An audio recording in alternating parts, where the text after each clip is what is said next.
But if I can combine that with making a comment on the world we live in, then I feel really happy. I feel like this is, for me, I'm in the sweet spot.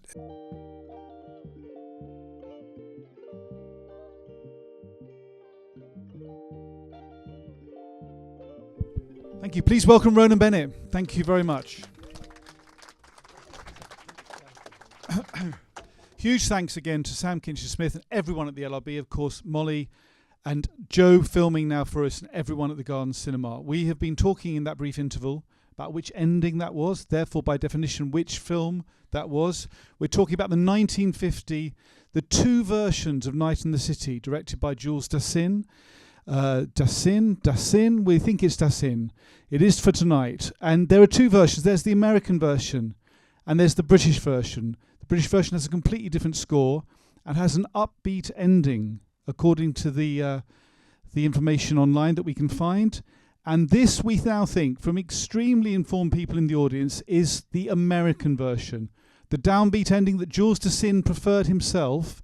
Of course, it's hard to get more downbeat than that, so it's hard to know quite what the upbeat ending would look like. A very different film. Ronan, this is the version you've seen historically? No. The version I saw, I mean, when Harry arrives at Mary's apartment and he has a plan, it's a completely different plan. It's way more bizarre, although it doesn't have the fantastic pronunciation of Birmingham in it. I think he's been talking to a chemist who has a pill that you put in a tank of petrol and it makes it go 50 times further or something like that. But he still needs money from Mary. So it is completely different. Yeah. It's a completely different film. Now we should say, of course, that both versions are available on home entertainment releases, both the Criterion American release and the BFI British release. So wherever you are in the English-speaking world, you can find both versions. So tonight we had this version. How did you find this version? I liked it. I like the ending. That the wonderful redemption that Harry has of, when he says that I've got a great idea, and there was a little ripple of laughter, that you thought, this guy has learned nothing, right? But then it is betray me and you get the money, and you understand his redemption. I think that it's such a brilliant twist to the character and the story. It is a great twist, and when you describe it like that, it's a kind of perfect twist, isn't it? It's a river-based mortal redemption. I mean, he has to die to see it actually unfold. Mary, of course, turns her back on it. Yeah. Christo will sacrifice his own wrestler as well, who presumably in the 50s will go to the gallows. Goes to the gallows, Yeah. So everybody else Christo becomes the new Harry Fabian, completely without morals, will obviously abandon and betray and use everybody in the crawl up to the top of the heap. This brings us to a really challenging point for me, because we're trying to juggle a lot tonight. I'd just be very clear about this. And if I fail and I drop plates or the balls are rolling around my feet, we're juggling Ronan Bennett's incredible career here, his life, his time in London, his own creative journey, with the creative journeys of Jules Dassin, Gerald Kirsch, and the multiple versions of Night in the City. So I need your help, you the audience, of course, incredibly informed people here, to help me keep those balls in the air.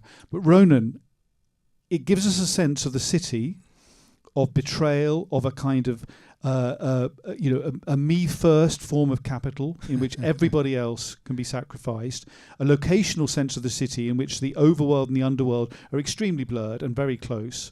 People move between the two. Everyone's potentially on the take, and they don't yet know it if they haven't already been on the take. It's a very vibrant sense of London and its possibilities. This is just after the war. They filmed in 1949 on location. The city is still in transit from conflict.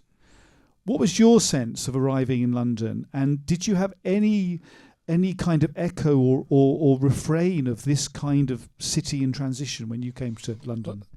I arrived in London when was it? It would have been about 1976, I think it was. And honestly, the impression for me was that it was I'd come from Belfast. it was a place of sort of limitless possibilities. I loved it. From the minute I set foot here, I loved it. And you had to get used to a certain number of different things from Belfast. I remember going into a pub in Finsbury Park, and I wasn't a big drinker ever, and never did pints. But in Ireland, in Belfast certainly, we called them a glass. If you wanted a half pint, you called it a glass. And I said to the barman, a glass of whatever it was. And he looked at me and he said, not in a friendly way, all our drinks come in glasses. And but you know, so I navigated a little bit, but from the minute I set foot here, I loved it. And I think one of the great thrills of watching the film is the character of London that's in the film, and just the privilege that it is to see the city that, you know, most of us know and love, but just to see it after the war. And it reminded me very strongly of, I was in Brixton prison at a certain point, and there was a young armed robber there called Stevie Smith, who was from Hoxton. And I got friendly with him, and years later I was researching something with actually somebody here, Charles Steele, a show that Charles is the producer of Top Boy. We made that together.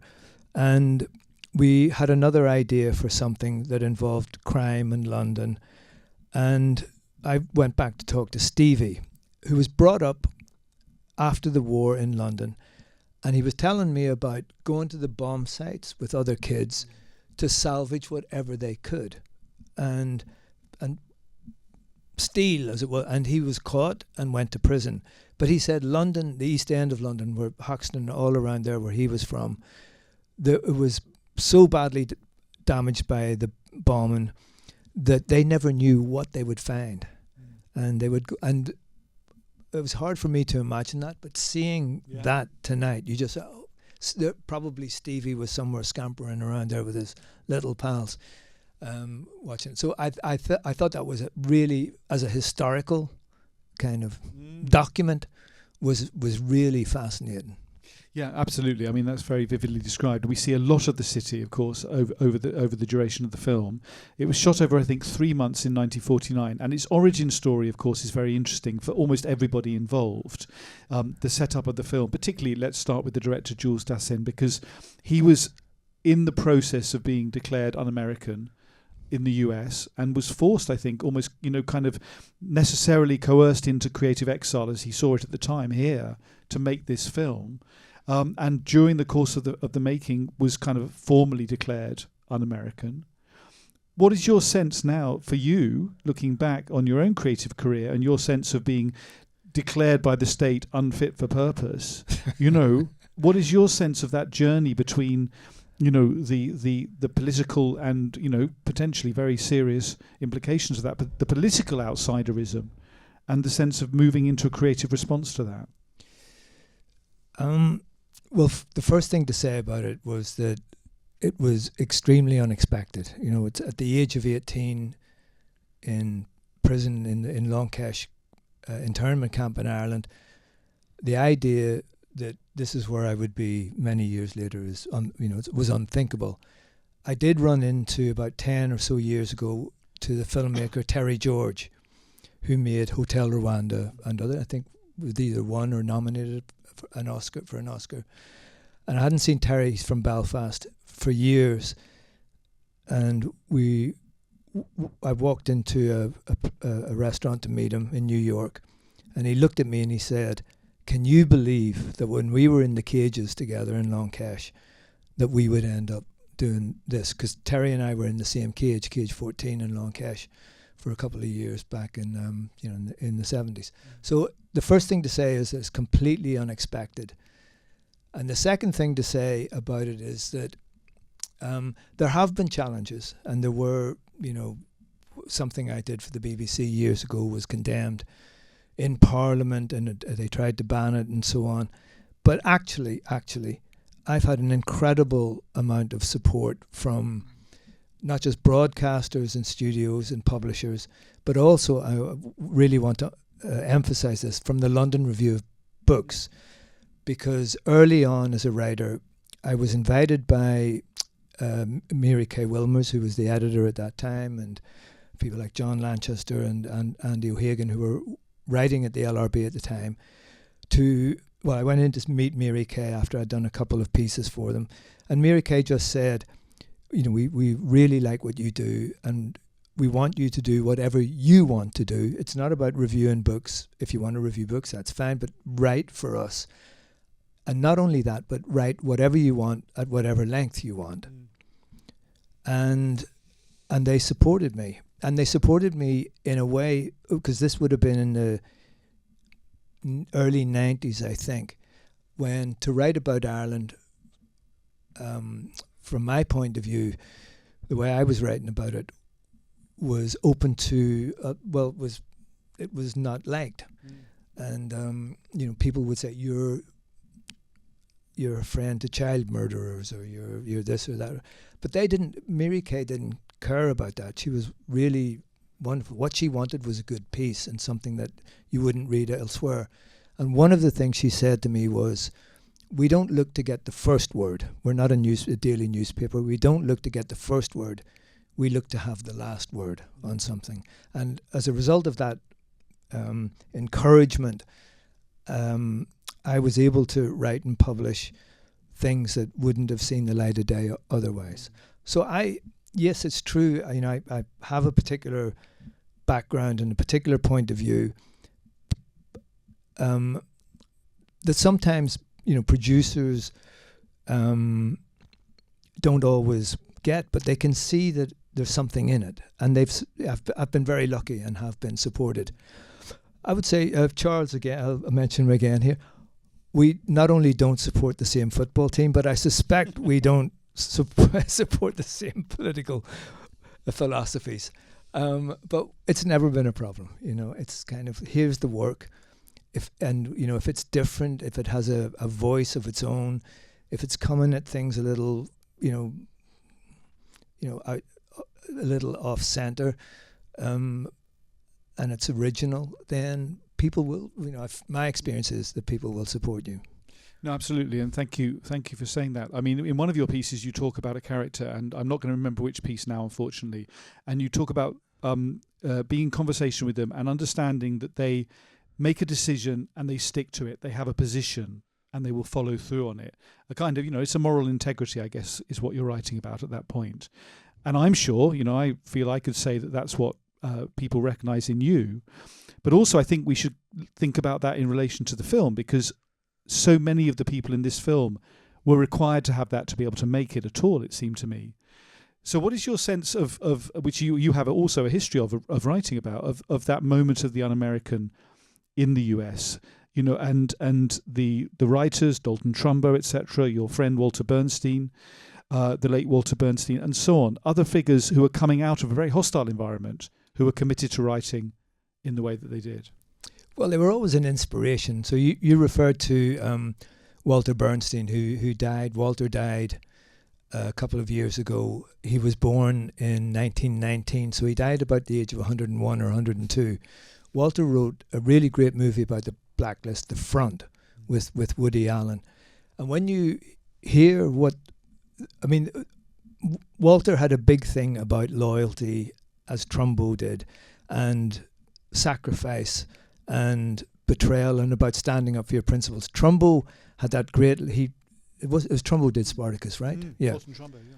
Dalton Trumbo did Spartacus, and that iconic moment of when they come and say, who's Spartacus? And then everybody gets up and they say, I'm Spartacus, which is now just iconic and brilliant. And that was all about not ratting on your friends. It was all about, Kazan didn't do that. He named names. But Trumbo didn't, and Walter didn't either. And as a result, both were blacklisted. And when in Walter's movie, The Front, about the blacklist, he has Woody Allen's character, and Woody Allen doesn't want to go down. He doesn't want to be found guilty by or blacklisted by the House Un-American Activities. He squirms and he does everything he possibly can not to name names. But they keep at him and they keep at him. And when he's eventually backed into a corner and he realizes that, there's no squirming won't help anymore. What Woody Allen's character says is, they say, will you name names? And were you a member? And all of that. And he just looks at them and he realizes there's no road left to travel for him. And he just says, he looks at them and he says, you know what, gentlemen? Fuck you. And it's, for me, one of the best lines ever in film.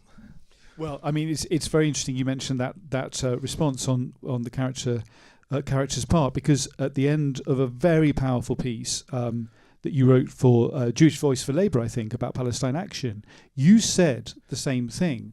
You said, well, fuck you, Starmer, and your government, in relation to this extraordinary prescription. It's one of the most powerful pieces written about this unbelievable situation we find ourselves in, where in 1 week you can say a few words, and in the next week you can't. Yeah. And you compare it, rightly so, to the Irish experience and actions that are undertaken, and now actions have become words, and you can't speak.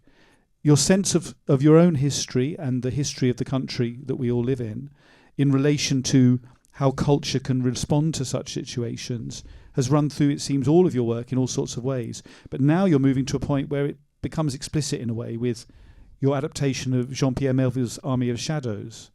Is this something that became inevitable for you to kind of look at this head on in cultural terms?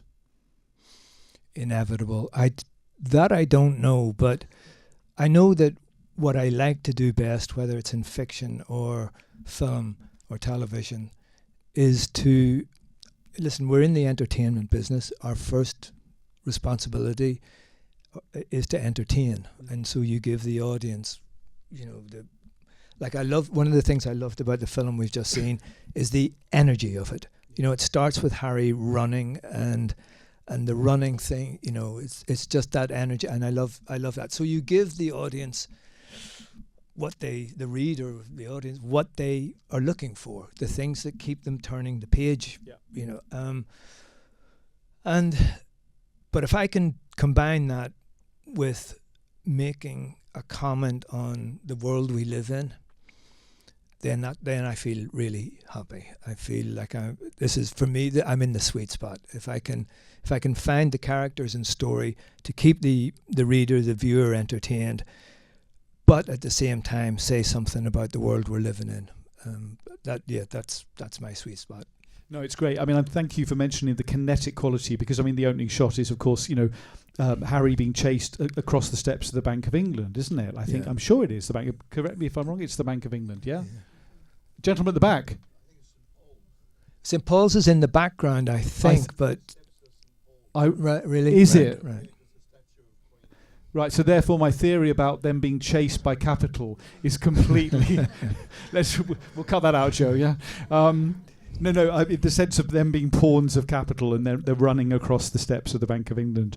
But you're right. The kinetic quality. When Harry goes into Mary's flat for the first time, he reminded me of David Byrne in the Talking Heads concert movie Stop Making Sense, where he has a big suit on. He seems far too big for the room that he's in. Everyone seems to be too big for the spaces that they're in. They're constrained and sort of captured by these. That's true. There's a lot of it's quite claustrophobic. I mean, right. It is. But one of the things again watching the film, it was a real privilege to see the film in this form tonight, because I've seen it on YouTube and watched it on my on my laptop, but seeing it here, you see things again.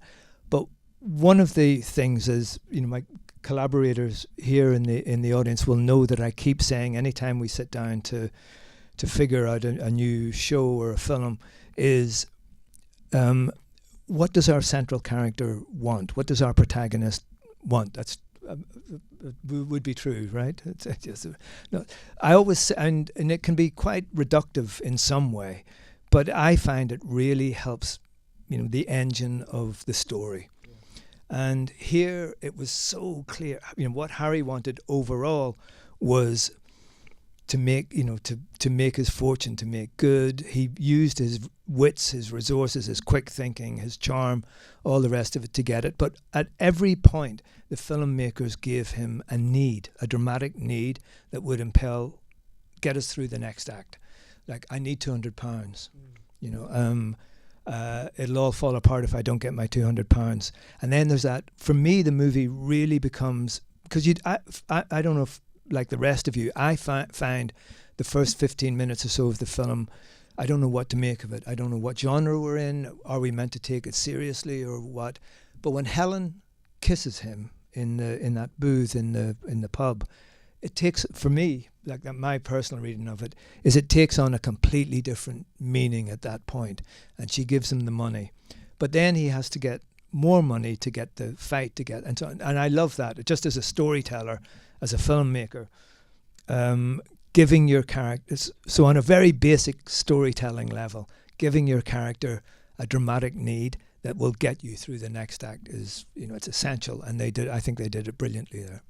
No, absolutely. No, thank you very much for that. I mean, let's remind ourselves of Gerald Kirsch, who wrote the novel, of course, right? Night in the City, his third novel. His first novel was called Jews Without Jehovah. He was Jewish, and it was about his family. He hadn't told them he was writing the book, and he was sued for libel when it came out. So he knew what he was doing straight away, right? I mean, he was a hustler, and he's, on record as saying that most of his novels, the many novels, short stories and essays that he wrote, were 95% autobiographical. He was somebody who was translating his own life constantly into the medium of words. And with Night in the City, his third book, which became his most successful, I think, this was absolutely the case. He was involved in the wrestling circuit and hustling and so on. What is your sense of that relationship between the page and the screen? Because I'm not suggesting that you might have read the novel, but the idea of how work translates, because you have adapted work and you have radically adapted it in several cases, and you've also obviously written originally for the screen and for the page. How do you think about those different disciplines and the approach to them?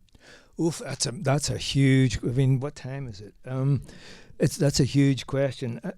What I'm conscious of every time I sit down to write a screenplay is I've got very limited time here. I mean, the rule of thumb when writing a screenplay or producing a screenplay is it's a minute a page. That's very rough, but that's how we gauge it. And I sit down, if it's going to be a TV thing, obviously depending on the broadcaster, the streamer. But if it's a Channel 4 hour, that's like 47 minutes or whatever it is. So you're immediately conscious of the limitations. With Netflix and so on, you can make it longer, but generally speaking, they prefer it to be somewhere around 60 minutes. So I'm looking like, okay, I've got 60 pages to get through this story. With a novel, obviously that doesn't count. So the first thing I'm always conscious of is space. Then there are practical things like, I mean, writing, if I could leave just one gem of wisdom tonight, which would be, not guaranteed, but the thing I've learned is that writing books is really hard. I mean, it's really hard to write books. I find writing screenplays not easier, but we were talking about this in the restaurant before we came here, but to write a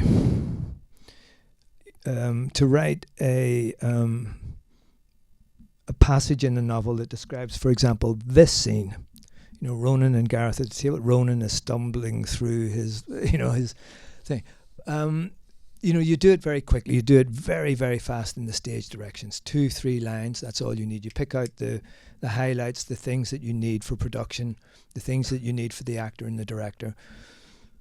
But in the novel, you've really got to bring this to life, and that takes a lot of effort. And I find that increasingly quite hard.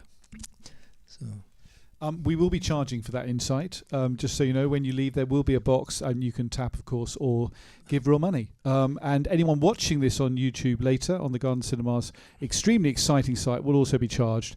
as you watch it. No, I'm jesting apart, Ronan. You're absolutely right. I mean, but let's not underestimate what you're doing when you bring something to the screen, because of course you are creating and running shows, and you're running multiple shows sometimes at the same point. You're writing original screenplays and so on.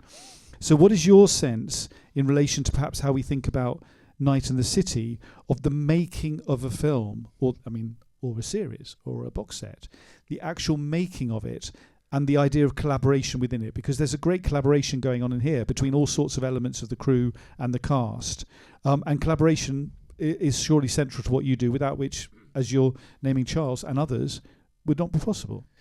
No, it's a team effort. It really is a team effort. I mean, there's no one person who's responsible for a film or a show. That's absolutely clear.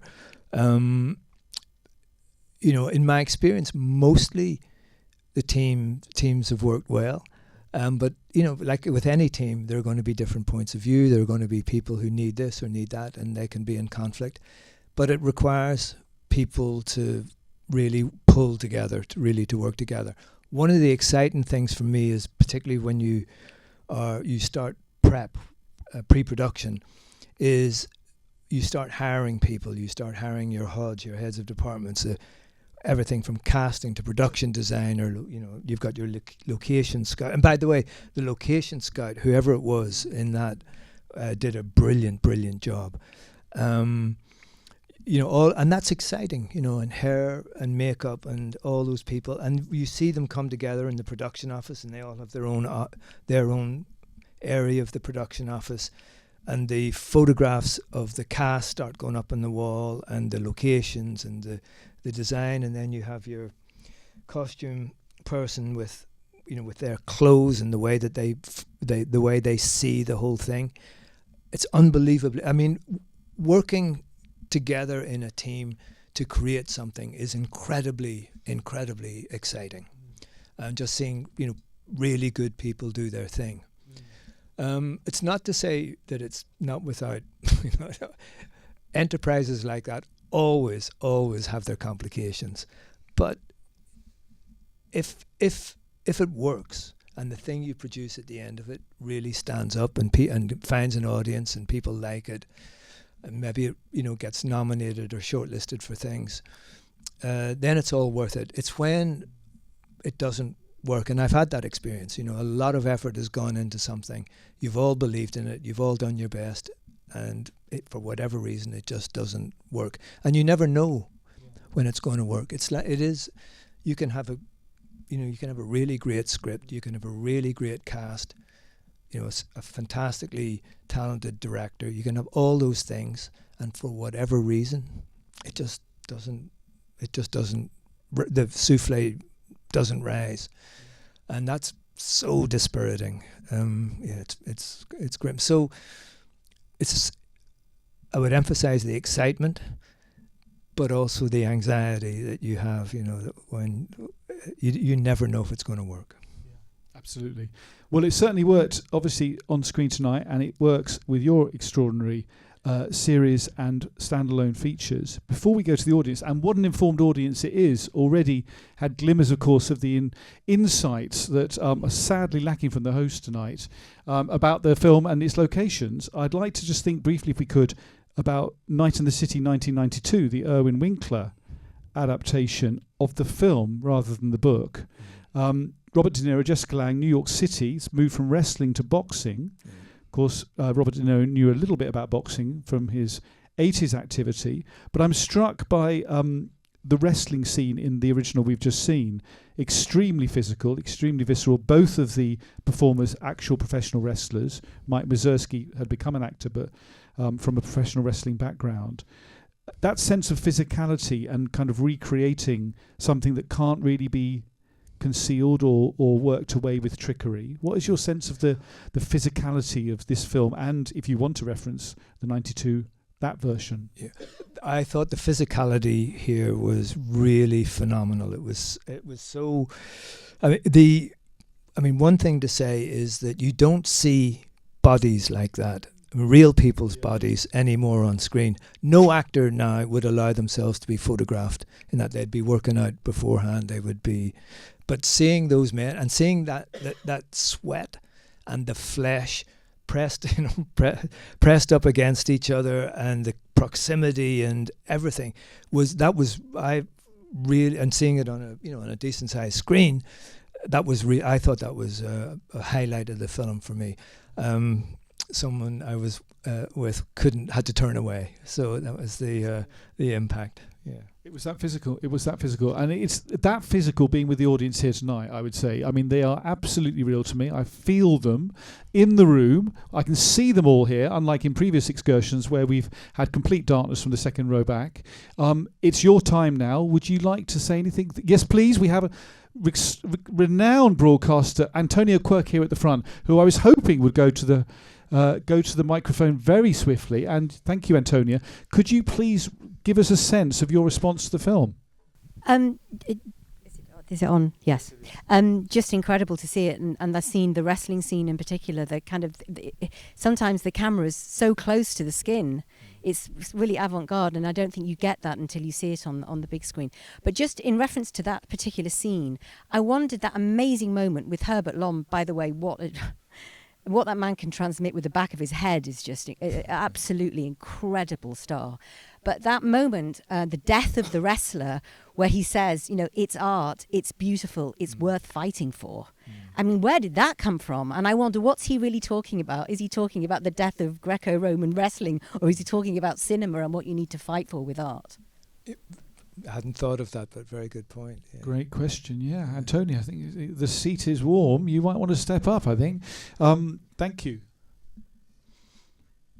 Oh, well, no, I've no idea, but I hadn't thought of it, Antonia. But that's a really good point, because obviously when the film was made, who knew what the future of cinema was at that time because of the McCarthyite witch hunt? So who knew? Yeah. But also, of course, when the film came out, it was it wasn't in any way received entirely positively at all, and it took a long time for its its reputation as a definitive British noir as well to come to the surface. Thank you very much, Antonio. Thank you. Yes, please. Could we get the mic up? Yeah. Thank you, Amanda. Hi. I just a simple point really about. I always call him Dassin. I can't stop calling him Jules Dassin. I think largely because of Rafifi, of course, which is the great French noir, which actually had a huge effect on people like Bruce Reynolds, who's the great train robber. Rafifi, you're talking about? Rafifi, yeah. And also, of course, Never on a Sunday, which he did in Piraeus near Athens. And I just wanted to say to you, Ronan, it's that outsider's view. He was able to come to London and find a noir in London. He was able to find it in Paris. He was able to find it in Athens. Did you feel a sort of kinship with that because you've come here and you've found really noir stories here and elsewhere as well, of course? Thank you.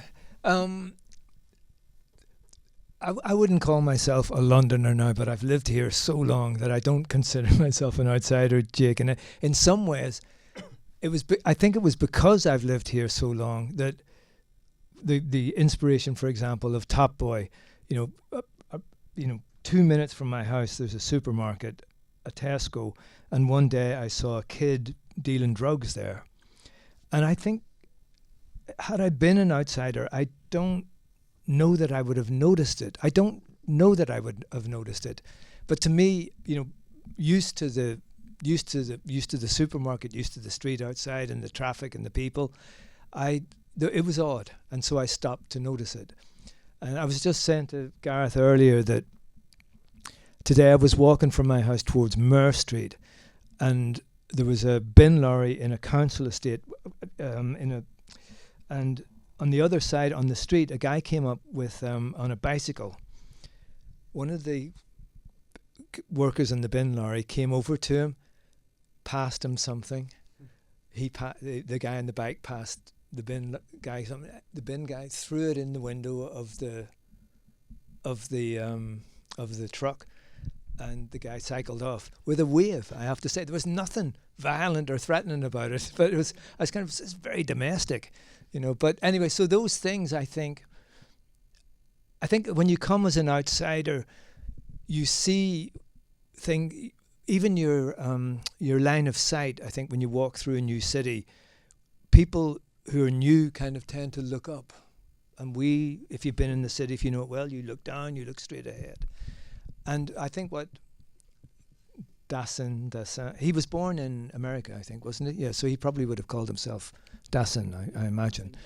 But when he came to London as an outsider, he would have seen things that we didn't see. But that's not to say that people who live here or who know the city or whatever city you're in and they know it, that they don't see things that the outsider doesn't see, is what I'm saying. I mean, it's an interesting point, isn't it, you make about the kind of the gestures of exchange in that transaction, because this film also was full of wonderful small details of exchange between the characters, sometimes of information like, you've got to find Fabian, there's £1,000 on his head, but also all the kind of small details of exchange in the club with the women, how they would treat the men and so on. I mean, wonderful kind of precision that allows us then to really inhabit that world, which I think is obviously crucial to what you're doing as well. Well, I know that scene with the women and the instructions that Helen gives the women is from the novel. It's actually from the novel. But I think keeping an eye out for detail is absolutely crucial, because you've got your arc, you've got your story, you've got your characters, but it is the detail that's going to, it's really going to add that extra 10% to what you've got. And there was plenty of it in this. Yeah, absolutely. Thank you, Ronan. Yes, please. Yeah, question here. Thanks, Amanda. Yeah, just along the row there. Let's see how we're doing. Thank you. I just wanted to pick up on the previous question's theme of alienation to point out something about the film I thought was interesting. Obviously, as you point out, because of the production, a lot of the actors were American because they'd signed on presumably in America and moved over. But also the film takes a lot of time to portray people from ethnicities that are not native to London. We obviously have a massive Greek presence, which is really the story of North and Northeast London was part of that. There's the Irish presence in the film. At one point, there's some black musicians in the background shot for 3 seconds, but I did notice it. But something none of these people have an opportunity to do is rest or be at repose. When they are in a domestic scene, they're ransacking each other's belongings to find a bit of money. I mean, the only time I think that Harry sits down and relaxes is when he collapses into the armchair on the boat dock and is finally defeated. So I guess I wanted to say, is this film asking something about being an outsider in a place where you have to always be on the move, not really finding a home in that borrowed city? Is that something the film's trying to talk about, or is it just because it's a noir and it has to be fast-paced? I think you're right, because at the end, Harry, in that scene of self-revelation with Anna O'Leary, says, "I've been running all my life, and I've been running from," and so you're, whatever. And I think he says, "I've been running from welfare officers," is how he starts it. And so you immediately fill in the details when you hear that. You kind of go, this guy he's been an outsider wherever he is all his life, but he's come to this place where he can only live by his wits. And as an outsider, and so many people that you can imagine people coming off boats now where they've got nothing, and they've got everything stacked against them, but all they've got is their wits, their resources, a bit of themselves, the communities that they create. But I see Harry in that context. Thank you very much. Time is racing on. We're somewhere between 1950 and 2026 here at the moment. Probably got time for one more comment or question. Any thoughts? Yes, please, sir. Yeah, thank you. It picks up off something you were saying. I mean, my dad came over from Italy in 1949, and I remember, in fact, I was working with Jake once, and I thought, oh, Dad was around Soho in 49, and so I thought I'd go and ask him what it was like, and he said, I don't know, and I said, but you were a waiter in the hotel, you were around Soho. Yeah, I don't know. I said, well, where were you living? And he said, Berwick Street. And I said, well, Berwick Street's kind of Soho, you know. He said, I don't know, I was working all the time. But so it was that thing about the outsider you keep your head down because you've got to be part of the scene and you've got to earn, you know, you've got to make your way. But I found something in this film which I really found touching, which was how everyone's, you know, all that stuff about the nice tablecloths and the little glasses, and even Harry wanting to run wrestling in London and everything. I found it sort of touching because it's like the war is 5 years away, and everyone's desperate for some glamour, I think. You know, and I mean, I really, although it's grubby and terrible and all the rest of it, I just really enjoyed that part of it. Everyone's looking for, you know, a good-looking jacket and a drink somewhere where you feel special and where you're not, you know, grubbing away in the pits. That's all. Yeah. It's one of those things that you know, as writers, you're often, you know, your research is part of your trade, and you go to people who've lived through something, and you ask them what it was like, and they kind of shrug, you know. So it's a bit like it's one of the worst feelings you get. Like I remember, you know, asking Stevie Smith about his experience in growing up after the war, and I had to drag the details out of him because for him it was just, you know, it was just life. It just passed by. But so your father would have, you know, had all those memories and been able to tell you what it was like if he'd been looking around and remembered. But that wasn't a priority for him. But through this, I mean, seeing Soho here that was something else. That was a blast. Yeah. No, thank you very much. Great point. Between precarity and luxury, or the search for luxury at least, is where people were living at that point after the war. I said at the beginning, of course, there was too much to talk about. There is too much. We've barely dabbled in the shallows, shall we say, of the extended conversation we could have between the film, all the personnel involved, the original book, of course, and our wonderful guest tonight. I'm going to end, if I may, very briefly with just describing, or reading rather, a couple of lines from the extraordinary back cover biography of Gerald Kirsch. Let's remember the author who set all this in motion. This is his novel Fowler's End, which I'm going to give to Ronan. This is only the second of two copies that I could find online of this first edition. It's now a library copy from Tallis County Reserve, but it's now going to Ronan in about 2 minutes' time. But I'm just going to read, if I may, the last couple of lines of Gerald Kirsch's own biography. He has lived in England, France, South America, the Barbados and Italy. He's married and is now a resident of New York City, where his military bearing, a token of his time with the Her Majesty's Coldstream Guards, his sartorial splendour, waistcoat, walking stick, and fedora, his powerful frame, he was a professional wrestler once, his compelling voice, he is a spellbinder in the old tradition, and his handsome beard, he will not discuss it, make him a delight to his friends and an astonishment to strangers. I think that last phrase is a perfect description of our wonderful guest tonight. Please do thank Ronan Bennett. Thank you very much.